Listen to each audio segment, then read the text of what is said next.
It helps if I turn the camera on. Hi, everybody. Totally forgot to turn the camera on. Start over. Hello, everybody. Good morning. How are you doing? It is Thursday, August 10th. It is 8:30. It is time once again for our mindful moment. I am Dr. Jonathan Zenz, and I am the senior minister here at Unity of Tucson. And this is an opportunity that we take every single weekday to engage in a little bit of conversation, a little bit of consideration of some spiritual ideas, and then root that into our soul through some spiritual practice, specifically the practice of affirmative prayer. So, yeah, that's what we're here to do. I just got a little I don't know, I got a little distracted there for a moment. It's because somebody just drove by. You probably saw the car. Somebody just drove by and I got distracted by that. It's one of those days. It's one of those days. All right, I'm going to just allow myself to come into center once again. Yes. And say hello. As a comment has already come in, I would like to say, whether you're watching live or on the replay, I would love for you to post a comment. Let me know that you are here, and I can do a shout out to you. I do see that William and Anita are here saying good morning. Glorious morning, not just a good morning, it's a glorious morning from William and Anita. Yes, grateful to see you both here. I do want to let you know tomorrow there will be a mindful moment, but even though unless I tell you this, you might not even know. Tomorrow, the mindful moment will actually be a pre-recorded because that will go live at this time. So it'll seem like it's live, but it's actually going to be a pre-recorded mindful moment. So I won't be able to do live shout outs to you. Why is that? Well, I actually am going to be at the doctor's office during the mindful moment time tomorrow. Good morning again from San Diego, and greetings from Sherry Hoffman. Grateful to see you. And yes. All right. What do I want to talk about today? Like I said, it's one of those days. Here's what I want to talk about today. Self-reliance. Self-reliance. What does that mean, self-reliance? Well, there is in the history of New Thought, some of the most influential works in New Thought philosophy come from the Transcendentalist movement, and specifically the work of Ralph Waldo Emerson. And as part of my training, I had to read Emerson's essays. I had to explore Emerson's essays, and I had to sort of ingest them in a way that made them part of my whole beingness. In fact, if you look, hold on, I'm going to shift my camera a little bit here. If you look, this was a gift up there, right there. That was a gift to me on the occasion of my doctorate ceremony here at Unity of Tucson. And it is a quote of Emerson, and this is the quote: "To be yourself in a world that is constantly trying to make you something else is the greatest accomplishment." Think about that for a moment. To be yourself in a world that is constantly trying to make you something else is the greatest accomplishment. His essay, Emerson's essay on self-reliance, is one of my favorite pieces of writing ever. It is just chock full of so many tidbits of inspirational ideas, and I just love it. I just love it. And if you have an opportunity, here's the thing: you can get a book with Emerson's essays, right? Or you can look up. It's in the public domain, so you can find these essays all over the internet. You can find options for them. So I would suggest, if you've never read Emerson, read it. Read his essays, and specifically the one titled Self-Reliance. There is this line in Self-Reliance, and it is gendered. So I just want to let you know that, that was the writing style of the time. He wrote, "A man should learn to detect and watch that gleam of light which flashes across his mind from within more than the luster of the firmament of bards and sages. Yet he dismisses without notice his thought because it is his." A man should learn to detect and watch that gleam of light which flashes across his mind from within. So let's start with that. He's inviting us into a recognition of allowing ourselves to move into that place of self-trust, to trust what is in our mind and in our heart.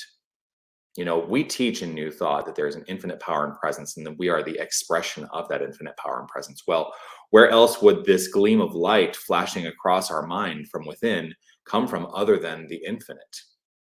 Think about that. And so we should learn to trust that, is what he's offering here. He continues.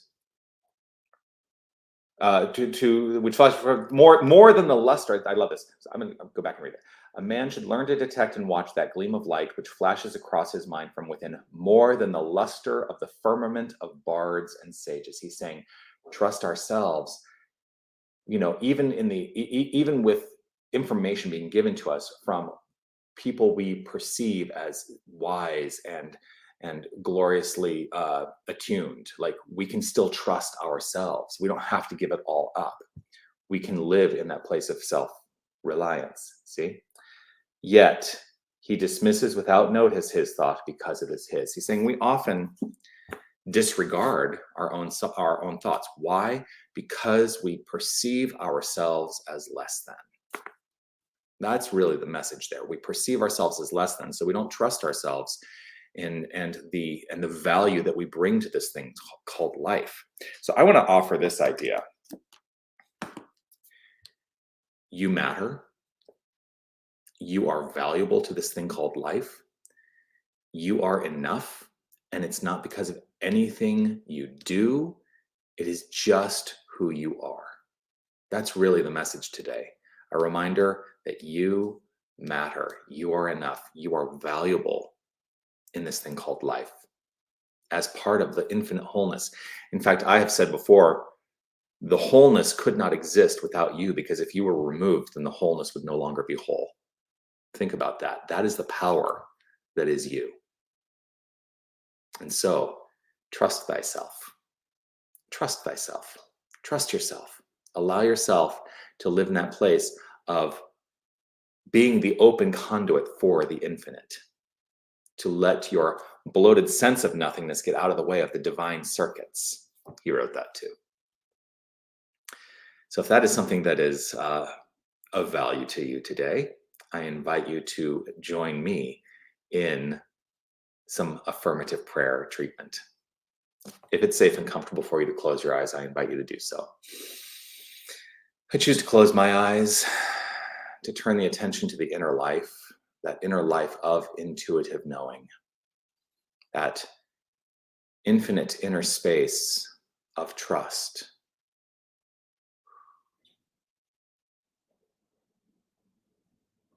Right here. Beyond the intellect, I find the intuition. And I deepen to the heart space, the intuitive heart space, into this understanding that there is only one infinite power and presence. There is only one source. There is God and nothing else. And we are the conduits of the divine. It is letting itself be known as the wholeness that is each and every one of us. And we are part of the wholeness, and there is absolutely no separation. And we can never be separated from wholeness, for then the wholeness would not be complete. And so we are part of the integrity of the universe. We are part of the fabric of the universe. Everything seen, everything unseen, it's all God. And there can be nothing separate from it. So this is our identity. My identity is divine. The identity of each and every one of us is divine. And so I claim a greater reliance on that divine identity, that as we move through life, we can trust and know the deepest sense of self from the point of view of knowing who we are, remembering who we are. We are the power and presence. We are the light. We are the life. We are the love. I hold firm in this understanding. And I recognize the face of God in every single person I encounter. And I know that each and every one of us has the capacity to act upon this construct of self-reliance. And so with joy and gratitude overflowing from within, I relax into the free flow of forward movement, of forward movement, of forward momentum, knowing that I can rely on the infinite self reflected as the perception of a limited self, and let go of the perception of limitation and allow the unlimited sense of self to be present. We are worthy. We are valuable. We are enough because we exist. And so with a grateful heart, I just trust in the free flow of the good. And I do so by affirming and releasing and allowing. I let it be so and trust it as so by saying, and so it is. Amen.